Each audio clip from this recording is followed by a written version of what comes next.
नमस्कार दोस्तों, आप सबों का स्वागत है आपके अपने YouTube चैनल पे, जहां हम लोग देखते हैं ज्ञान की बातें, फायर के बारे में, सेफ्टी के बारे में, सिक्योरिटी के बारे में, वेलफेयर के बारे में, एम्प्लॉयमेंट के बारे में, नए रोजगार के बारे में।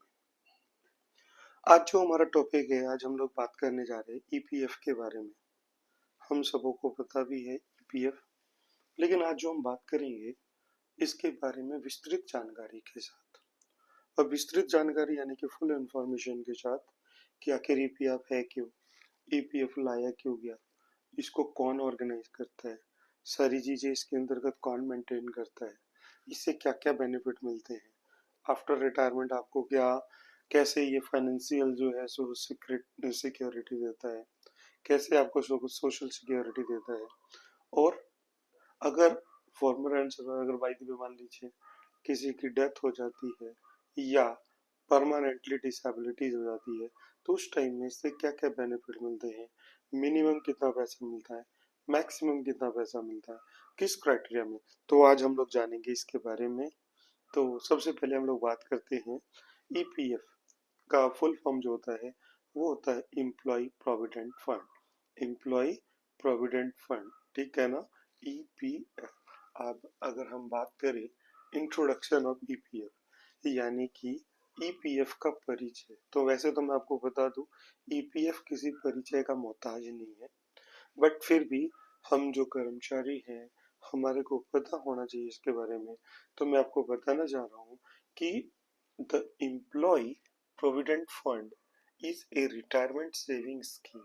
क्या है कि ये जो आपका जो कर्मचारी भविष्य निधि जो है, यह क्या है, एक जो है ना भारत सरकार के श्रम एवं रोजगार मंत्रालय यानी कि लेबर एंड एम्प्लॉयमेंट, क्या है, ये कौन है, आपका कैसा स्कीम है जो गवर्नमेंट ऑफ इंडिया के द्वारा, देखिए यहाँ पे लिख भी रहा है, क्या लिख रहा है, the employ provident fund is a retirement saving scheme managed by the employ provident fund organisation. जिसको कि कौन मैनेज करता है, मैंने अभी आपको बोला था ईपीएफओ। अगर आपसे पूछा जाता है कि भाई आपको जो है सो पीएफ को कौन मेंटेन करके रखता है, कौन इसको पूरा ऑर्गेनाइज करता है, तो इसको हम कहते हैं EPFO, employ provident fund organisation. ये एक संस्था है जो आपके पैसे को मैनेज करती है और एम्प्लॉय के बेनिफिट के साथ उस पैसे को रिटर्न करती है। तो ये चलता कैसे है, under the ministry of labour and employment, government of India. यानी कि ये जो आपका जो कर्मचारी भविष्य निधि ईपीएफ जो है भारत सरकार के श्रम एवं रोजगार मंत्रालय के अंतर्गत कर्मचारी भविष्य निधि संगठन के द्वारा यानी ईपीएफओ के द्वारा प्रबंधित एक सेवानिवृत्ति बचत योजना है। क्लियर है। अब इससे क्या क्या हो सकता है, it insure financial security for employ after retirement. इससे आपको क्या मिलता है, सेवानिवृत्ति, यानी कि जैसे ही आप जॉब को छोड़ते हैं, बुढ़ापा आता है या जो भी, के बाद कर्मचारियों के लिए एक वित्तीय सुरक्षा यानी कि फाइनेंशियल हेल्थ, फाइनेंशियल सिक्योरिटी। अभी जैसे मान लो आप अगर अभी कमा रहे हो तो आपका खर्चा चल रहा है मंथली, एक अपने कुछ खर्चे हैं जो कि आपने अपनी सैलरी के ऊपर डिपेंडेंट है। बट जब आप रिटायरमेंट हो जाओगे, आफ्टर रिटायरमेंट आपको कोई सैलरी नहीं आएगी, तो उस टाइम पे आपको ये सिक्योरिटी प्रदान करने के लिए ये स्कीम चलाई गई, जिससे कि क्या होगा, सेवानिवृत्ति के बाद कर्मचारियों के वित्तीय सुरक्षा को यह सुनिश्चित करती है। नेक्स्ट आता है आपका, both employ and employer contribute to the fund every month. इसमें जो है ना एम्प्लॉय यानी कि वर्कर, जो काम करने वाले कर्मचारी है, और एम्प्लॉयर का मतलब नियोक्ता, जिसके अंतर्गत हम लोग काम कर रहे हैं, जिसके कंपनी है, जिसका ऑर्गेनाइजेशन है, उसको हम नियोक्ता कहते हैं। तो कर्मचारी और नियोक्ता दोनों हर महीने इस निधि में योगदान करते हैं। समझ में आई बात, कुछ कंट्रीब्यूशन आपका कटता है, कुछ उनका कटता है, और ये दोनों लोग हर एक महीने एवरी मंथ इसके अंतर्गत जमा कराते हैं। अब अगर बात की जाए यह योजना लागू किसके लिए है, तो वैसी ऑर्गेनाइजेशन जहाँ पे कम से कम 20 एम्प्लॉय या 20 से अधिक एम्प्लॉय कार्य करते हैं, वहां पे हर एक ऑर्गेनाइजेशन को ईपीएफ मैंडेटरी है, यानी कि उसको एम्प्लॉय प्रोविडेंट फंड के लिए ईपीएफओ में रजिस्टर्ड होना पड़ेगा। क्योंकि आप अगर नहीं होगे तो आप यहाँ पे ऑर्गेनाइजेशन में आप नहीं कर पाओगे। क्लियर है। नेक्स्ट आता है आपका ऑब्जेक्टिव ऑफ ईपीएफ, यानी कि भाई ईपीएफ को लाने का कोई ना कोई उद्देश्य तो है ना, ऐसे थोड़ी लाके रख दिया क्या भाई लो ये आपने लेना है। तो इसके पीछे उद्देश्य क्या है? To promote saving among employ for post retirement life, यानी कि जब आप रिटायरमेंट के बाद की जो आपकी लाइफ होगी ना, सेवानिवृत्ति के बाद के जो जीवन के लिए कर्मचारियों में बचत को बढ़ावा देना। अब आप रिटायर हो गए 60 साल की उम्र में, आप कम करने योग्य नहीं रहोगे, आपको अगर पैसे की जो है सो फ्रीडम नहीं होगी कहाँ से। तो इसके लिए क्या है ना, एक प्लान आपको प्रमोट किया जाता है, आपको इसके बारे में जो है ना बढ़ावा दिया जाता है कि आप कुछ पैसे अपने बुढ़ापे के लिए जमा कर लो। समझ में आई बात। नेक्स्ट आता है to provide financial stability and security, यानी कि वित्तीय स्थिरता और सुरक्षा प्रदान करनी। यानी कि मान लो आपको फाइनेंशियल हेल्प हो, फाइनेंशियल सिक्योरिटी की प्रावधान था, यानी कि आप बुढ़ापे में अगर आपको अगर एक अनुदान के द्वारा, पेंशन की स्कीम के द्वारा कुछ अगर पैसे आपको पेंशन के द्वारा मंथली मिलते हैं, तो जिससे क्या होगा कि आप जो है ना, आपको क्या मिलेगी? फाइनेंशियल यानी कि वित्तीय जो है स्थिरता और सुरक्षा प्रदान होगा। ठीक है ना। नेक्स्ट क्या है? To encourage a habit of long term investment, लंबे समय के लिए पैसे को जमा करने के लिए आपको एनकरेज करना, आदत डालना कि भाई आप दीर्घकालीन निवेश की आदत डालो। क्योंकि आप जैसे बैंक में डालते हो, आज डाला 10,000, कल जरूरत हो रही कल आपने निकाल लिया, बट इसके अंतर्गत आप लॉन्ग टर्म में जब पैसा जमा करते हो, छोटा छोटा अमाउंट इसमें जाके एक टाइम जब रिटायरमेंट होती है तो एक बहुत बड़ा अमाउंट बन के आपको प्रदान किया जाता है। नेक्स्ट जो आता है यहाँ पे क्या है?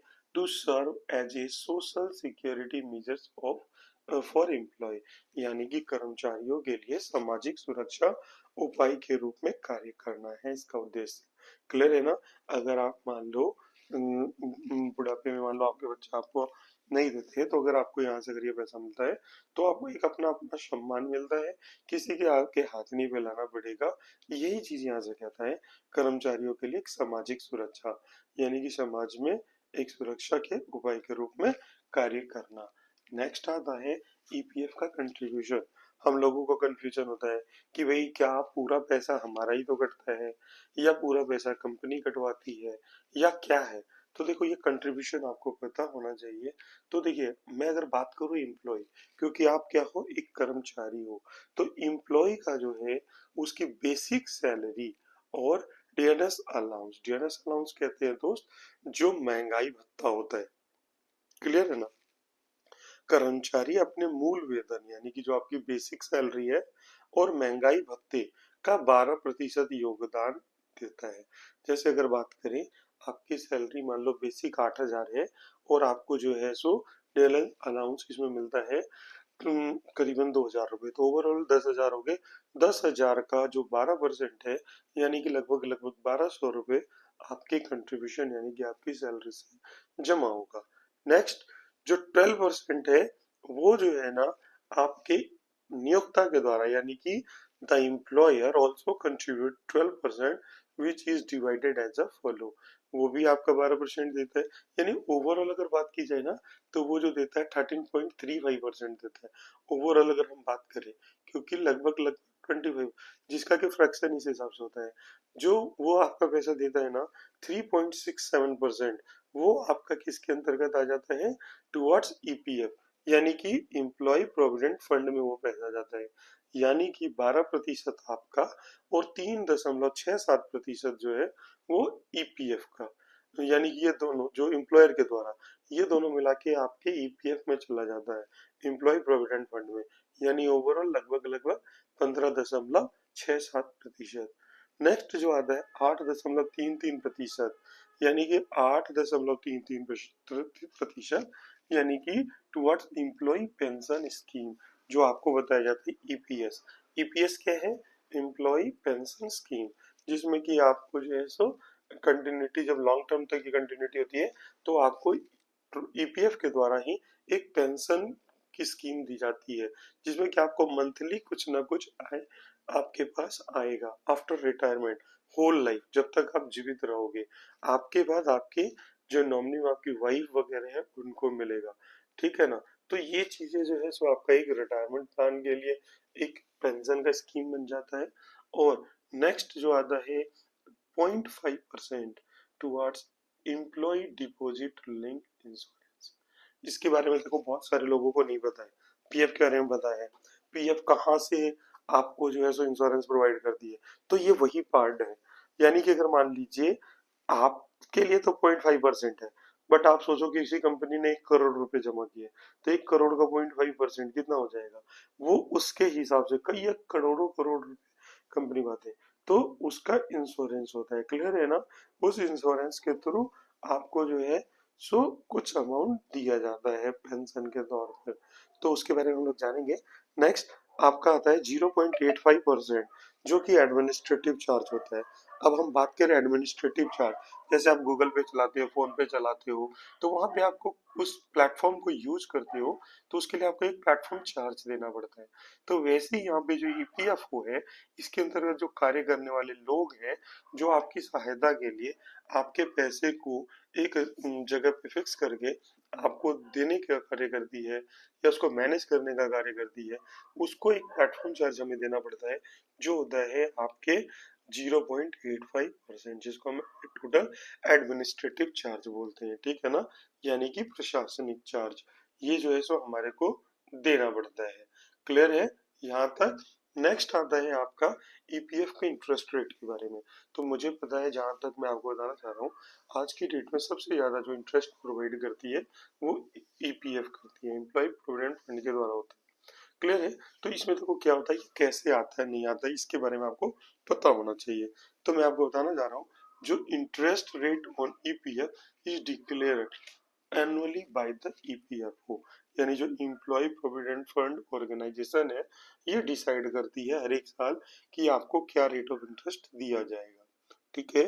अगर हम बात करें 2024-25 की, तो इसमें क्या है ना, इसमें आपका जो है सो तो ईपीएफ इंटरेस्ट रेट इज 8.25%, यानी कि अगर 2024 और 25 की गणना से देखी जाए, तो ये जो आपका जो इंटरेस्ट रेट है वित्तीय वर्ष अगर 2024 और 2025 की बात की जाए, तो इसका ब्याज दर जो डाला गया है 8.25%, यानी 8.25% प्रति वर्ष, यानी कि एनुअली आपको देती है। अगर आप साल में 1 लाख रुपए अगर सबमिट करते हो, तो 1 लाख का जो है आपको वो 8.25% देगी, जो कि वो पैसा नहीं होता, वो कंपाउंड इंटरेस्ट भी देती है साथ में। Interest is compound interest yearly and credited to the employ account. हर एक साल जो सीआई यानी कि कंपाउंड इंटरेस्ट, यानी कि इंटरेस्ट के ऊपर इंटरेस्ट के रूप में आपको जो है ये पैसा प्रोवाइड किया जाता है, और ये पैसा आपको मिलता है। क्लियर है यहाँ तक? नेक्स्ट आता है आपका कि ये जो पैसा आपको क्रेडिट होता है आपके अकाउंट में, यानी कि कौन से अकाउंट में? पीएफ के अकाउंट में, ना कि आपके पर्सनल अकाउंट में। क्लियर है? टैक्स बेनिफिट ऑफ पीपीएफ, ये देखिए, ये जो स्लैब है ना, सभी के लिए नहीं है, उनके लिए है जो टैक्स स्लैब में आते हैं, जिनकी सैलरी ज्यादा है, तो उनके लिए ये एक जो है सो टैक्स बेनिफिट भी कराती है, यानी टैक्स सेविंग कराती है। कैसे? तो देखो, इसमें आपको एग्जम्पशन मिलेगा। Employee contribution is eligible for deduction under section 80C of the Income Tax Act। अगर बात करें ब्याज दर के बाद, अगर हम यहाँ से टैक्स में जो सेविंग की, तो कर्मचारी अपने मूल वेतन, सॉरी इसमें नहीं, इम्प्लॉय कंट्रीब्यूशन की अगर हम बात कर रहे हैं, तो कर्मचारी का योगदान जो है आयकर अधिनियम की धारा, जो इनकम टैक्स एक्ट है, उसके द्वारा बताया जा रहा है कि आयकर अधिनियम की धारा 80C के अंतर्गत कटौती के लिए पात्र है, जिसमें 1.5 लाख तक का आपको एग्जाम्पशन मिल जाता है। क्लियर है? नेक्स्ट आता है the interest earn and the maturity amount are tax free withdrawal after 5 years of continuous service. अगर आप इसमें कंटिन्यू 5 साल या 5 साल से अधिक काम करते हैं, तो जो भी आपका ये इनमें मैच्योरिटी अमाउंट मिलता है, वो बिल्कुल टैक्स फ्री होगा, उसका कोई चार्ज आपने नहीं देना है। नियोक्ता का योगदान वेतन के 12% तक कर मुक्त हो सकता है, और एम्प्लॉयर जो है कंट्रीब्यूशन इन टैक्स में है, जिसको एग्जाम्प्ट किया जाएगा, वो 12% ऑफ सैलरी, उसकी सैलरी का 12%। क्लियर है। अब देखो हम बात कर रहे हैं बेनिफिट ऑफ ईपीएफ, यानी कि इसके क्या फायदे हैं। तो देखो रिटायरमेंट के टाइम पे आपको क्या करेगा ये, जो है आप जैसे सेवानिवृत्ति होंगे ना, तो उस समय निधि का निर्माण यानी कि रिटायरमेंट कॉर्पस क्रिएशन से करेगा। दूसरा जो है सो नेक्स्ट जो आता है फाइनेंशियल सिक्योरिटी आफ्टर रिटायरमेंट, यानी कि सेवानिवृत्ति के बाद आपको वित्तीय सुरक्षा, यानी फाइनेंशियली महीने महीने आपको कुछ ना कुछ पैसा और एक मोटा अमाउंट जो आपने सबमिट किया है, अगर आपकी सर्विस अगर उसके एप्लीकेबल है तभी आपको पेंशन मिलता है, नहीं तो जो अमाउंट आपका जमा है वो पूरा अमाउंट आपको मिलेगा। नेक्स्ट क्या है, partial withdrawal allowed for specific purpose, जो आप अगर इसमें से जा रहे हैं कि अगर आपका 5 लाख जमा है तो उसमें से आप 2 लाख 3 लाख 1 लाख रुपए निकाल ले, तो इसके लिए आपको क्या करना पड़ेगा, कोई रीजन जैसे कि घर में मान लो लड़की की विवाह है, शिक्षा के लिए आपको पैसे की जरूरत है बच्चों की, या कोई घर वगैरह ले रहे हो उसके लिए ऋण लोन लेने की जरूरत है, तो इसकी चुकौती के लिए, या चिकित्सा की कोई आपात स्थिति उत्पन्न हो गई है, विशिष्ट उद्देश्य जैसे कि मान लो भवन का निर्माण हो गया, या जो भी आपका है आंशिक निकासी की अनुमति दी जाती है, यानी कि उसमें से आप पार्शियली पैसे निकाल सकते हैं। क्लियर है। इसके बाद आता है ईडीएलआई के अंतर्गत जीवन बीमा कवर, यानी कि मैंने आपको बताया ना जो 0.5% आपका जो पैसा जमा होता है ईडीएलआई में, उसके थ्रू आपका लाइफ इंश्योरेंस कवर्ड होता है। क्लियर है। एम्प्लॉय का जो है यहाँ से इंश्योरेंस कवर्ड होता है, किसके द्वारा, लाइफ इंश्योरेंस कवर मिलेगा आपको। जो इडली, क्या है इडली, इडली का फुल फॉर्म है एम्प्लॉय डिपॉजिट लिंक इंश्योरेंस। इसके अंतर्गत कुछ एक क्राइटेरिया है वो भी हम लोग आगे देखेंगे, तो इससे आपको बेनिफिट ये भी मिल जाता है। तीसरा जो बेनिफिट, नेक्स्ट जो बेनिफिट है वो है पेंशन बेनिफिट थ्रू ईपीएस, यानी कि जो आपका जो पैसा ईपीएस में जमा होता है वो पैसा जिसको कि आप नहीं निकाल पाते हैं, अगर आपकी लॉन्ग सर्विस हो जाती है 10 ईयर, मोर देन 10 ईयर, तो उसका आपको पेंशन के रूप में आपको रिटायरमेंट के टाइम पे कुछ अमाउंट जो है सो मंथली फिक्सेशन के साथ आपको पेंशन के रूप में प्रदान किया जाता है। अब आता है ईपीएफ विड्रॉल रूल। अब देखो बहुत सारे लोगों को कंफ्यूजन होता है कि भाई मैं अपना पैसा कैसे निकालूंगा, तो देखो इसके लिए कुछ एक क्राइटेरिया है दोस्त। क्राइटेरिया क्या है कि आप अपना पैसा कैसे निकाल सकते हैं। तो पैसे निकालने के लिए आपको ध्यान देने वाली बात है कि full withdrawal allowed at retirement और आफ्टर 2 मंथ्स ऑफ अनएम्प्लॉयमेंट, या तो आप परमानेंट रिटायर हो रहे हो तो आप निकाल सकते हो पूरा पैसा, या कम से कम 2 महीना आपको अनएम्प्लॉयमेंट दिखाना पड़ेगा, यानी आप कहीं भी कार्य नहीं कर रहे होगे तब आप अपना पूरा पैसा निकाल सकते हैं। या अगर बात करें पार्शियली विड्रॉल की, तो वो स्पेसिफिक रीजन जैसे कि घर खरीदना है, मेडिकल इलाज वगैरह, या हायर एजुकेशन बच्चों के लिए, तब आप इसका जो है सो कुछ पैसे निकाल सकते हैं, जिसको कि हम क्या कहते हैं, आंशिक निकासी।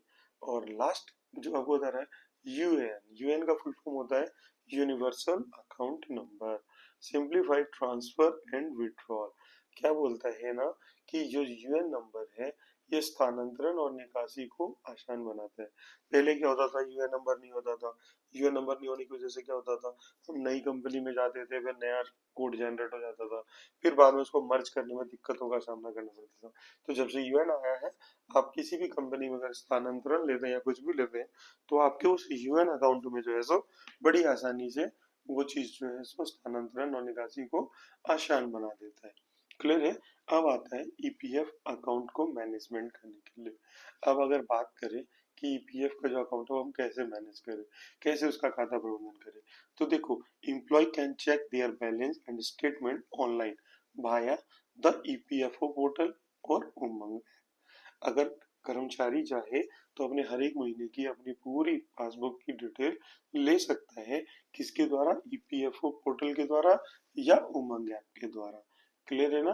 कर्मचारी ईपीएफओ पोर्टल या उमंग ऐप के माध्यम से अपना बैलेंस और स्टेटमेंट ऑनलाइन देख सकता है, यानी कि इसको किसी के पास जाने की जरूरत नहीं है। नेक्स्ट वीडियो में हम आपको बताएंगे कैसे उमंग ऐप पे या ईपीएफओ पोर्टल पे आप अपना बैलेंस चेक कर सकते हैं।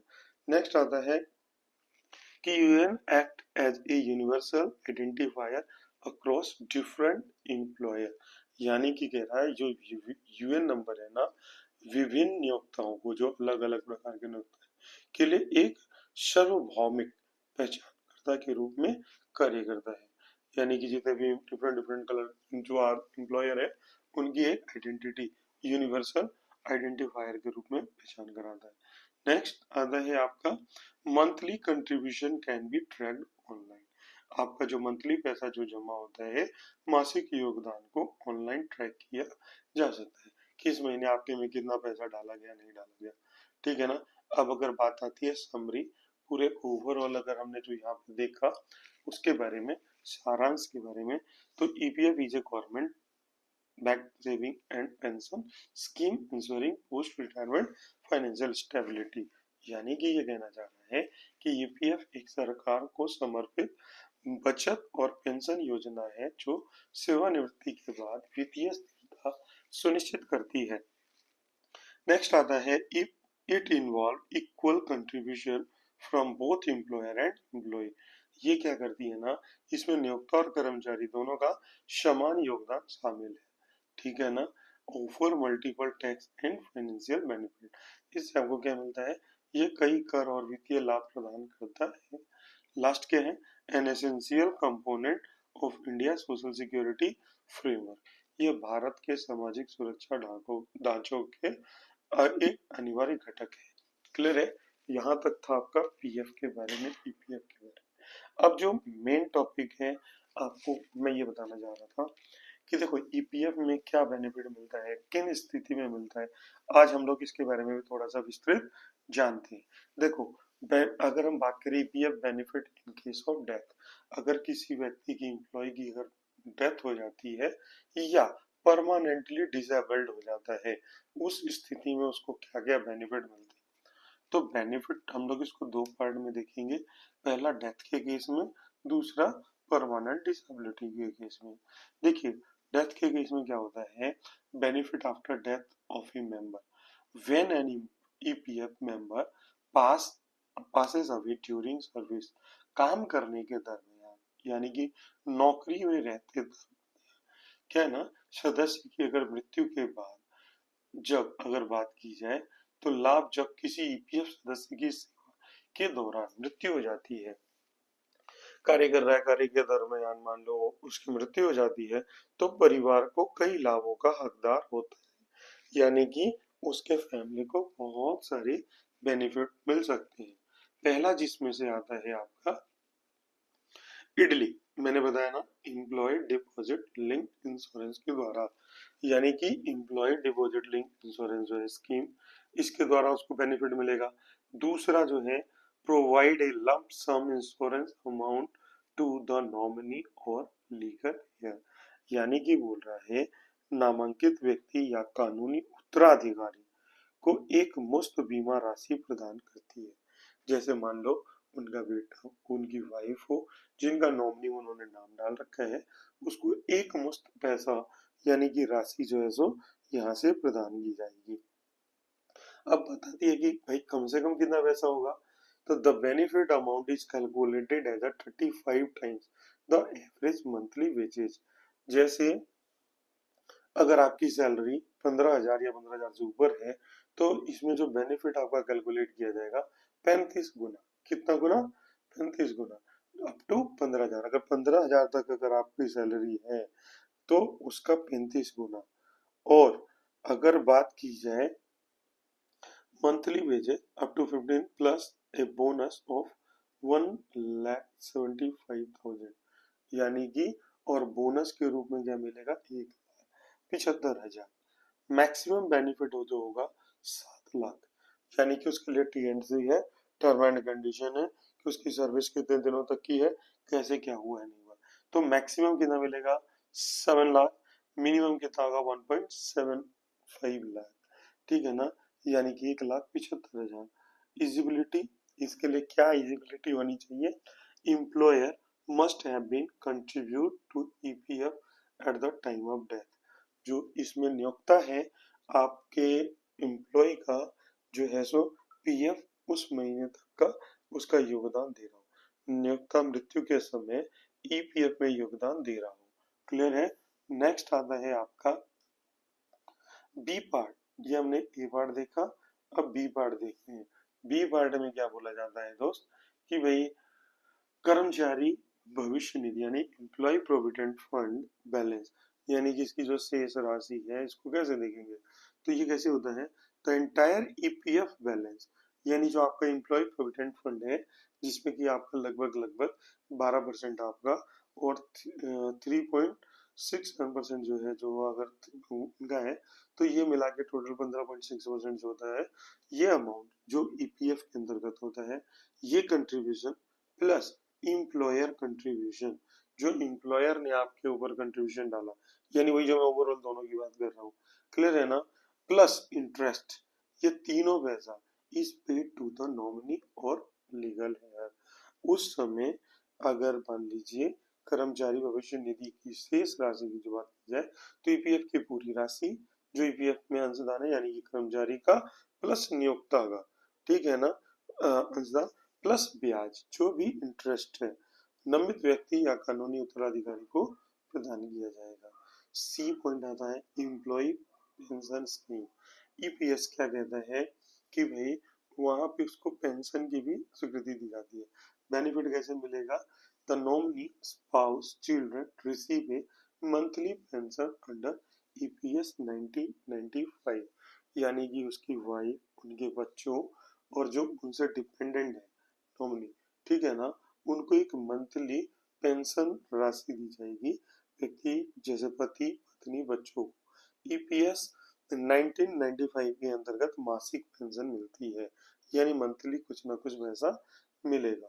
नंबर 2 विधवा पेंशन यानी कि widow pension, payable off to the spouse for life children pension payable to up to 2 children till age तक 25, यानी कि यहाँ से कह रहा है कर्मचारी पेंशन योजना में अगर बात की जाए तो विधवा पेंशन जो होता है वो जीवन भर पत्नी को मिलता है, पति पत्नी को दे है। बाल पेंशन यानी कि जो बच्चों की बात की जाए, अगर मान लीजिए किसी की डेथ हो जाती है तो उसके कम से कम 2 बच्चों को, मतलब अधिकतम 2 बच्चों को 25 वर्ष तक की आयु तक जो है सो दे होगा, जो भी उसका पीएफ बने पेंशन बनेगा वो अंशदान उसको जब तक कि वो 25 साल का नहीं हो जाता जब तक उसको मिलेगा, और इन बिटवीन अगर उसकी कोई जॉब लग जाती है तो फिर नहीं मिलता। क्लियर है ना। उसके बाद अनाथ पेंशन जिसको हम कहते हैं ऑर्फन पेंशन, ऑर्फन का मतलब होता है अनाथ। तो if both parents are deceased, अगर मम्मी पापा दोनों यानी दोनों पेरेंट्स की अगर डेथ हो जाती है तो उस केस में 75% widow pension is given to the each orphan, दोनों अनाथ बच्चों में उस स्पाउस का जो पैसा है 75% जो है वो उन बच्चों को बांट दिया जाएगा। क्लियर है।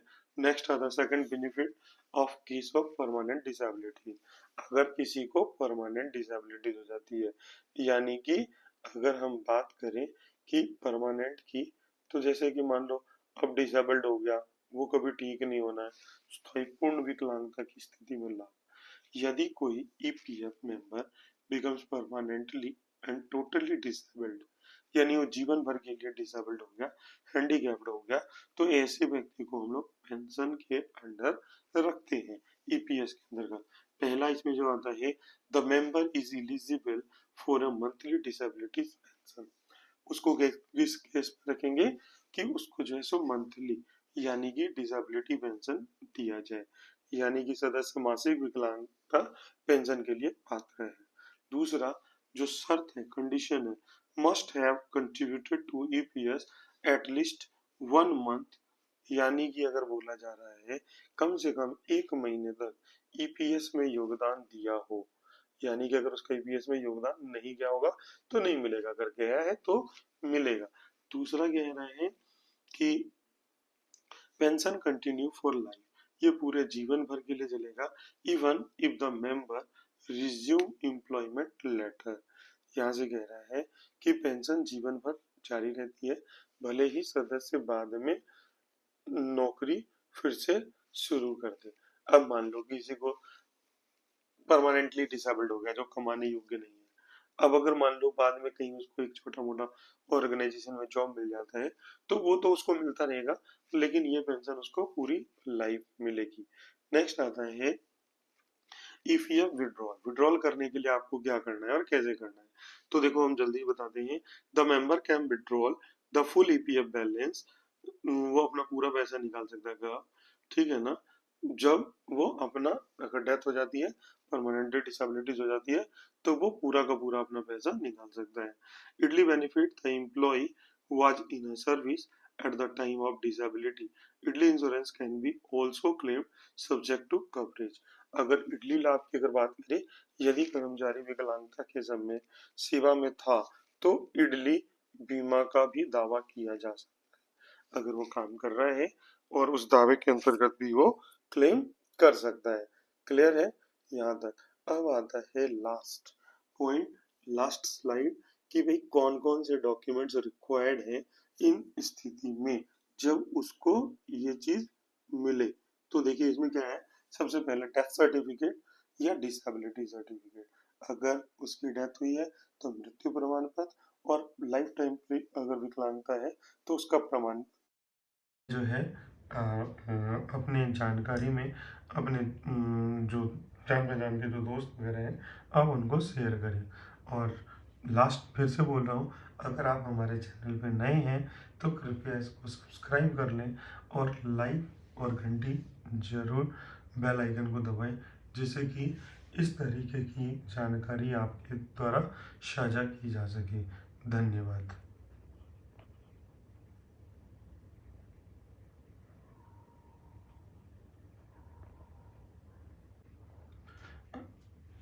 अगर आप हमारे चैनल में नए हैं तो कृपया इसको लाइक करें, शेयर करें, सब्सक्राइब करें और घंटी के निशान को जरूर दबाएं, जिससे कि इससे रिलेटेड और भी वीडियोस आपके पास आ सके। मैं एक बार जो है ना इसमें आपको इसके स्लाइड हिंदी में भी दिखा देता हूँ। जिनको मान लो इंग्लिश में नहीं समझ में आती तो यहाँ से भी देख सकते हैं। देखिए इंट्रोडक्शन जो कि मैंने पहले आपको बताया, ईपीएफ का परिचय दिया इसके बारे में। नेक्स्ट आपका आ जाता है ऑब्जेक्टिव ऑफ ईपीएफ, यानी कि उद्देश्य क्या है इसके बारे में। नेक्स्ट आपका आता है ईपीएफ कंट्रीब्यूशन, यानी ईपीएफ में योगदान के बारे में। इसके बाद अगर हम लोग बात करें तो नेक्स्ट आपका आ जाता है ईपीएफ इंटरेस्ट रेट के बारे में, कि क्या इंटरेस्ट देता है, कितना परसेंट मिलता है, कौन से साल में, और इसको कौन डिसाइड करता है, ये सारी चीज़ें। नेक्स्ट आता है टैक्स बेनिफिट, जिसका अगर अमाउंट टैक्सेशन में स्लैब में आता है तो उसको 1.5 लाख तक का एग्जाम्पन मिल जाता है। नेक्स्ट आता है बेनिफिट ऑफ ईपीएफ, इसके क्या फ़ायदे हैं, लाभ, ठीक है ना, सेवानिवृत्ति निधि का निर्माण, ये सारी चीज़ें। नेक्स्ट आता है कि विड्रॉल रूल, ईपीएफ को जो विड्रॉल करते हैं उसके निकासी के समय। नेक्स्ट आपका इसके बाद आता है ईपीएफ अकाउंट मैनेजमेंट, कैसे मैनेज करेंगे। इसके बाद अगर हम लोग देखेंगे सारांश कि भाई समरी क्या है। नेक्स्ट इसके बेनिफिट, अगर कोई डेथ हो जाती है तब, या परमानेंट डिसेबिलिटीज हो जाती है तो इस केस में क्या क्या लाभ मिलते हैं, ये सारी चीज़ें। नेक्स्ट आता है आपका ये इसके बारे में, कर्मचारी भविष्य निधि में जो शेष बैलेंस वगैरह कैसे निकाल सकते हैं, कितना पैसा निकाल सकते हैं, किसके थ्रू निकाल सकते हैं, ये सारी चीज़ें। अगर आप स्थायी रूप से अगर फिजिकली डिस्कवर्ड हो गए तो आप कैसे निकाल सकते हैं, ये, ठीक है। और लास्ट में जो आता है आपका रिक्वायर्ड डॉक्यूमेंट्स, ये डॉक्यूमेंट्स लेके आपको जाना है, जिसमें ज़्यादा धक्के खाने की ज़रूरत नहीं पड़ेगी और आप समय रहते हुए अपना सारा पैसा जो है सो निकलवा सकते हैं या किसी की भी हेल्प कर सकते हैं। तो ये जानकारी अच्छी लगी हो तो कृपया इसको शेयर करें, लाइक करें और कमेंट करें। धन्यवाद।